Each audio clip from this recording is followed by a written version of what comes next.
Bonjour, good morning, salam alaikum, azur, moté, abari, salut chère communauté, bienvenue sur la chaîne Bonjour Canada.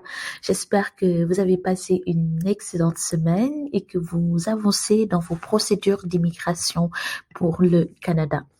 Aujourd'hui, on est dimanche et je vous reviens pour la vidéo sur les questions à réponse. Donc, avant toute chose, je vous invite vivement à regarder le site officiel de l'immigration canada.ca où vous allez trouver des informations qui sont fiables et à jour. Nous allons commencer pour les questions à réponse. Donc là, j'ai une question de bonjour madame, comment allez-vous? Je m'appelle Komi, agent commercial résident au Togo. Je vous suis sur les réseaux sociaux depuis un bout de temps et j'ai une inquiétude. Voilà, j'ai fait mon CV en format canadien en tant qu'agent commercial, mais je ne mise pas forcément sur le fait de trouver un job dans ce domaine.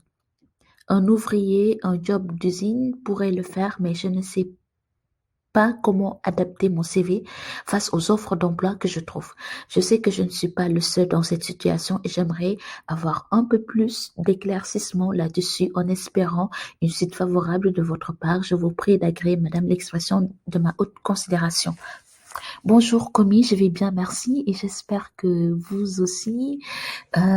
Donc, cette question, j'aime beaucoup cette question puisque il dit que il n'est pas le seul dans cette situation. Moi, ce que je peux vous dire, lorsque vous faites votre CV, il faut le faire en fonction de vos compétences professionnelles et de vos études ou de vos diplômes et non en fonction des offres d'emploi. Parce que regardez, il y a des milliers d'offres d'emploi. Donc, vous pouvez pas être là à modifier votre CV en fonction des offres d'emploi. Limite, une offre d'emploi sur le travail, job d'usine ou en ouvrier peut ne pas correspondre avec votre profil. Donc, faites votre CV en fonction de vos compétences professionnelles et je pense que c'est ce qui est préférable plutôt de le faire en fonction des offres d'emploi. Donc, commis, j'espère avoir bien répondu à votre question. Ensuite, j'ai une autre question qui dit bonjour madame, moi c'est Abdelazim. D'abord, je vous remercie pour toutes les infos que vous nous donnez sur l'immigration Canada et vous souhaite une bonne journée. J'ai deux questions today pour vous. Un, peut-on chercher du travail ou peut-on travailler avec un visa visiteur Canada? Deux, après avoir obtenu, je pense, après avoir obtenu un visa de résident permanent, quel est le délai à ne pas dépasser avant de voyager au Canada? Donc, Azim, merci à vous aussi. Pour la première question, comme son nom l'indique, le visa visiteur est uniquement pour les visites. Donc non, vous ne pouvez pas travailler et vous n'avez pas le droit de travailler avec un visa visiteur. Pour travailler au Canada, il vous faut un permis de travail et le visa résident temporaire. C'est ça. Et pour la deuxième question, je pense que j'ai pas trop bien compris après avoir à tenir un visa. Je pense que c'est après avoir obtenu un visa résident permanent. Donc si c'est ça, après avoir obtenu la résidence permanente, vous pouvez voyager librement sans aucune condition au Canada.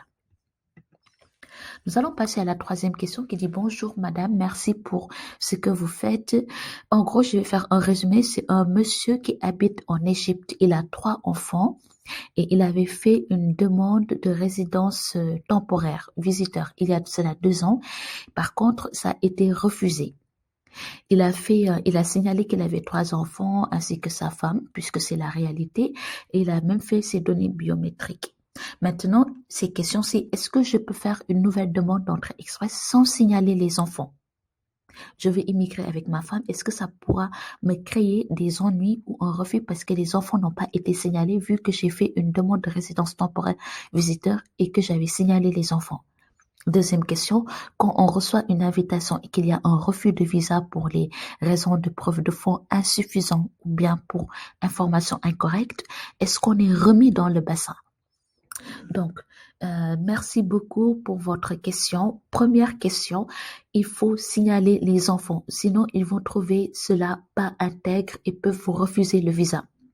Pour Entre Express, il faut signaler vos enfants et votre femme parce que la preuve de fonds qu'ils vont vous demander dépend du nombre de personnes de votre famille. Donc, si vous ne signalez pas votre enfant et que vous dites que vous avez une seule femme, ils vont vous demander une preuve de fonds qui est inférieure à celle que vous êtes censé avoir. Et là, je pense que si après ils se rendent compte que vous avez des enfants, vous risquez d'avoir des ennuis. Et deuxième question, je n'ai pas la réponse, mais je sais que les Canadiens, mais ça, je parle à tout le monde, les Canadiens détestent vraiment, vraiment le fait que quand vous ne dites pas ce qui se passe réellement, et ils ne pardonnent pas ce type de comportement. Quand vous avez un...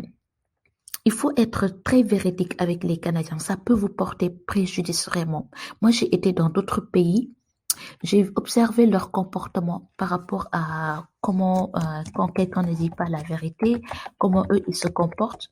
Mais les Canadiens, sur ce point, ils sont très stricts. Plus vous êtes vrai avec eux, et plus ils vont vous aimer, même dans la vie de tous les jours. Par contre, dès qu'ils sentent qu'il y a un mensonge, dès qu'ils sentent qu'il y a des magouilles, vous risquez d'avoir des problèmes. Donc voilà pour les réponses. Si j'étais vous, j'allais déclarer les enfants. C'est ce qui est mieux, on ne sait jamais. Donc, et pour la quatrième question, bonjour, je m'appelle Mariam Dabo, je suis sage-femme d'État au Sénégal. Je suis intéressée par le programme pilote d'immigration au Canada Atlantique. J'aimerais savoir la durée de traitement du dossier. Je veux dire, ça dure combien de mois du début à la fin? Bonjour Mariama. Donc, PPICA, un programme que j'aime beaucoup, que j'apprécie et que je recommande beaucoup pour les personnes qui respectent les exigences, est un programme qui dure 6 mois, comme le programme Entre Express. Donc, c'est un programme qui dure 6 mois. Donc, Mariama, vous dites que vous êtes sage-femme. Donc, c'est-à-dire que vous êtes dans le domaine médical. Au cas où PPICA ne fonctionne pas, essayez de voir s'il n'y a pas d'autres programmes dans la santé, parce que je sais qu'au Canada, ils recherchent beaucoup des personnes qui travaillent dans la santé. Donc voilà les 4 questions que j'ai répondues aujourd'hui. Même si vous posez pas des questions, prenez le temps de regarder parce qu'on sait jamais, les questions peuvent correspondre à votre profil.